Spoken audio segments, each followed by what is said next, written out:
পথটা যখন একাই চলতে হবে, তখন পিছনে কে কি বলল সেটা শুনে লাভ নেই।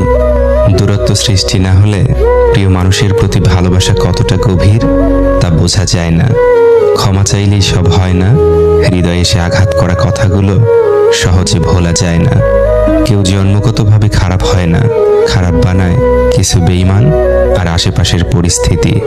কথা রূপার মতো, আর চুপ থাকাটা স্বর্ণের মতো মূল্যবান। প্রতিষ্ঠিত হতে ধৈর্য লাগে, বদলাতে লাগে সময়। মানুষ কঠোর হতে শেখে যখন সে অপমানিত হয়। সব কিছুই নির্ভর করে পরিস্থিতির উপর। উদাহরণস্বরূপ, স্কুল শুরুর ঘণ্টাটি আমাদের বিরক্তিকর মনে হলেও ছুটির সময় ঘণ্টার আওয়াজটি মধুর মনে হতো। কখনো কখনো অর্থহীন কথা বলার চেয়ে চুপ থাকা অনেক ভালো। মানুষ খুব করে যা চায় তা সে কখনোই পায় না, কারণ প্রকৃতি মানুষের খুব বেশি ইচ্ছেগুলোকে কখনোই পূরণ করে না। লোকে বলে তুমি তার মধ্যে কি দেখেছ? আমি বলি তাকে দেখা